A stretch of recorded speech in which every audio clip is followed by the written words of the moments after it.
Olá, querida professora. Olá, querido professor. Como é bom nós estarmos juntos no Recapitulando com Sucesso. Nós já vimos desde a primeira lição com o professor Adolfo Soares que para você alcançar os objetivos de uma boa recapitulação da lição, você precisa seguir esses passos. Vem comigo então para esses passos. O primeiro passo é informação, o reconhecimento é o segundo passo, o terceiro passo é a expressão, o quarto a reflexão e o quinto é a decisão. Hoje nós vamos recapitular a terceira lição, que é Deus como Redentor. E para isso eu gostaria que você prestasse atenção no primeiro passo. E o primeiro passo é a informação. Nesse passo você deve atrair a atenção do aluno para o estudo que virá logo em seguida.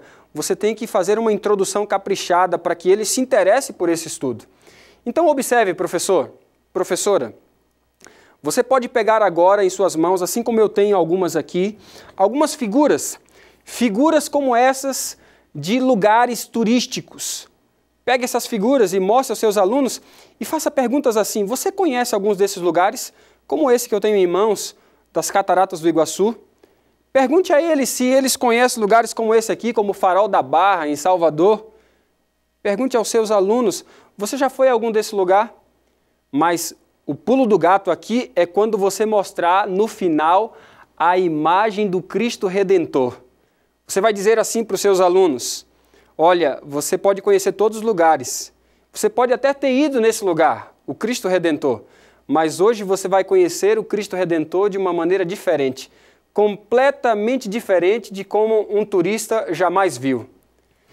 Nesse sentido, é importante você entender de que você sabia que isso é importante demais, que lá no tempo de Jesus Cristo e um pouco mais na frente ali, na igreja primitiva, haviam vários símbolos para o cristianismo.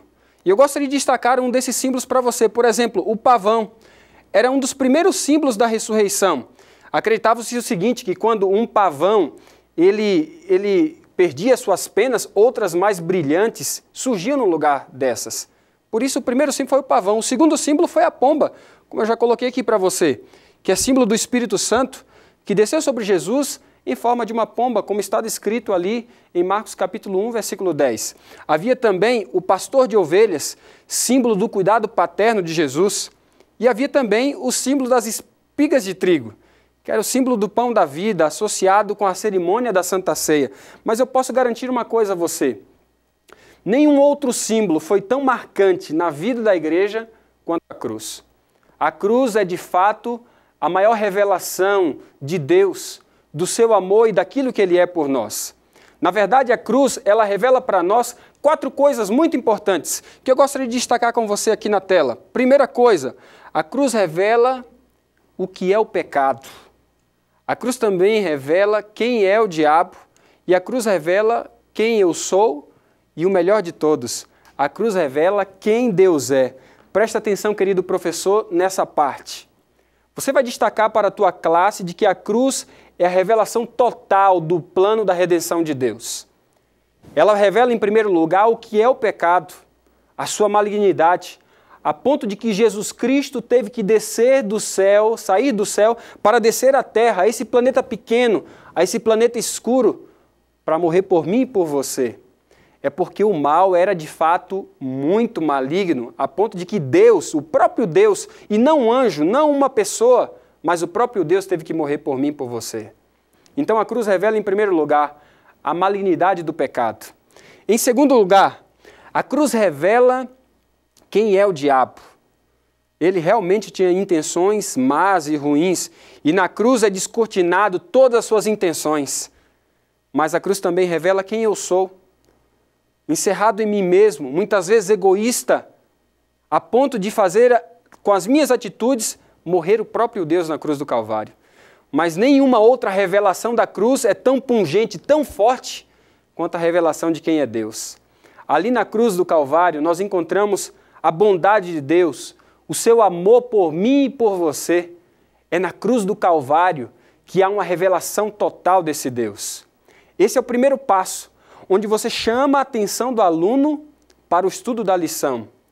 Ainda continuando no primeiro passo, eu quero deixar com você alguns recursos para te ajudar na compreensão desse Deus como Redentor. Você pode ver, por exemplo, esse livro, Um livro bastante conhecido, Desejar Tuas Nações, tem uma seção maravilhosa aqui do capítulo 78 e 79. Essa seção certamente vai fazer você pensar coisas extraordinárias. Tem um outro livro que é um grande sucesso no mundo cristão, que chama-se A Cruz de Cristo, de um autor chamado John Stott, um grande clássico esse livro.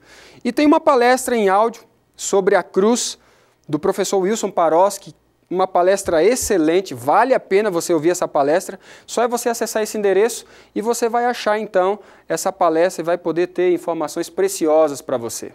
Eu gostaria agora de entrar com você no segundo passo, e esse segundo passo é o reconhecimento.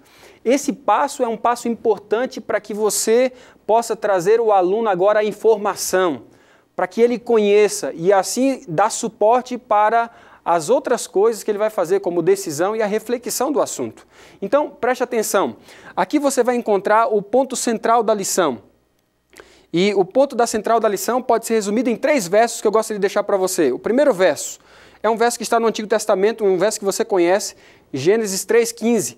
Aquele verso onde onde o Messias iria esmagar a cabeça da serpente.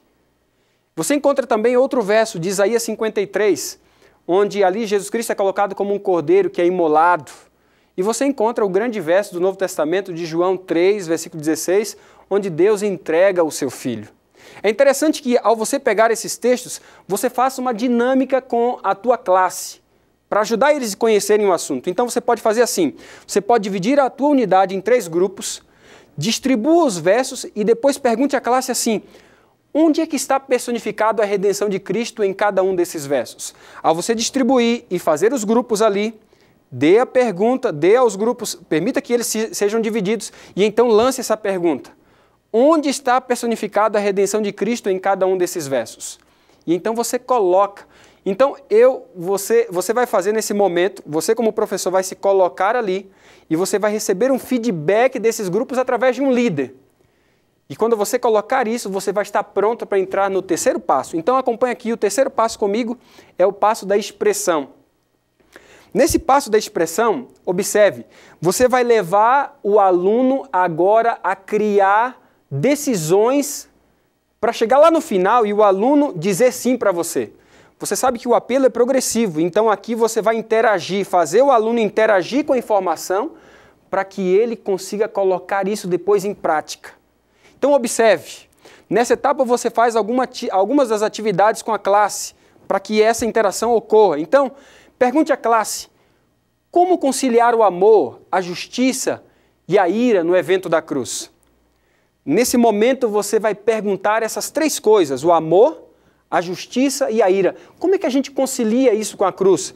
E então você pode dividir a classe também em 3 grupos e dar para cada grupo uma pergunta que revela Deus nessas 3 manifestações, ali na cruz, nesses 3 atributos, amor, justiça e também a ira. Então quero te dar aqui para você, professor, para que você tenha essa ideia bem claramente, pedindo para que cada um revele esse atributo, como eu falei para você, no Antigo e no Novo. Então, professor, eu quero te dar uma canja aqui, uma coisa boa para você, para que você não fique no vazio nessa ideia. Então, olha alguns exemplos que você pode ter no Antigo Testamento sobre o amor. Olha ali, quando o cordeiro é morto no Jardim do Éden, quando Abraão entrega o seu filho Isaque. Isso é símbolo do amor de Deus no Antigo Testamento. Agora veja a questão da justiça. Quando Deus faz vestimentas de pele do cordeiro para Adão e Eva, ou mesmo quando aparece um cordeiro no lugar de Isaque, você tem também a questão da ira. A ira de Deus contra a serpente, esmagando a sua cabeça, ou mesmo contra o pecado do povo de Israel. Tudo isso no Antigo Testamento. E no Novo Testamento, como você poderia expor isso? O amor de Deus, por exemplo, na cruz, o tema que nós estamos estudando agora, e também no Getsemane, quando ele não cai nas armadilhas de Satanás e ele decide sofrer por sua causa. Coloque isso na classe. Coloque também a questão da justiça, que ele não pecou em nenhum momento, como diz o livro de Hebreus, ele não pecou em nada. Coloque também a questão da ira, lá no templo com os cambistas, quando ele viu todas aquelas mesas e a ira dele se acendeu, e por causa dessa ira ele derrubou todas as mesas. Você pode colocar isso para a tua classe, ou então ter essas informações para dar um suporte, ajudar na discussão em cada grupo ali. Agora você está pronto para entrar no 4º passo. é o passo da reflexão. Nesse passo você vai levar a tua classe a internalizar essa informação na vida, aqui dentro, lá no coração. Então você tem que fazer algumas perguntas aqui que vai levar a classe a pensar. Agora veja, você poderia fazer assim, olha, este tema mostra que a nossa segurança de salvação está na cruz. É uma afirmação que você agora vai levar a uma pergunta. Ela parece loucura para os descrentes, mas para nós, diga para a classe, é o poder de Cristo. E agora começa a pergunta a você lançar. Se Jesus não se sacrificasse por nós, como seria a vida? Pergunte à classe, imagina se Jesus não morresse, como seria a minha e a sua vida? Outra pergunta, como é que o brado de vitória, como esse brado de vitória de Jesus pode ser também a nossa vitória hoje? Permita que a classe pense nessas perguntas e exponha a sua opinião. Isso vai tocar o coração. E quando você terminar esses questionamentos, então você vai chegar na fase que é para fechar a boca do saco. E essa fase é a fase da decisão. Quando você chega na decisão, é para que você coloque isso em ação prática na vida dos alunos. Você jamais pode terminar a lição sem colocar na vida prática. Então você vai desafiar a sua classe a tirar 1 hora essa semana. Por favor, professor, por favor, professora, desafie a sua classe para ter esse momento. 1 hora nessa semana para pensar nos eventos que circundam a cruz, todos os eventos ali de Pilatos, na prisão, sendo açoitado, os guardas. Desafie também a sua classe a uma segunda coisa, a compartilhar com alguém através de um cartão, um folheto, um DVD, um CD, a respeito do pecado, de como Deus salvou você do pecado, nos salvou e de como Ele nos ama muito. Eu tenho certeza que se você aplicar esses passos e fazer essas perguntas, dividir os grupos, a sua classe terá uma recapitulação de sucesso. Que Deus abençoe você.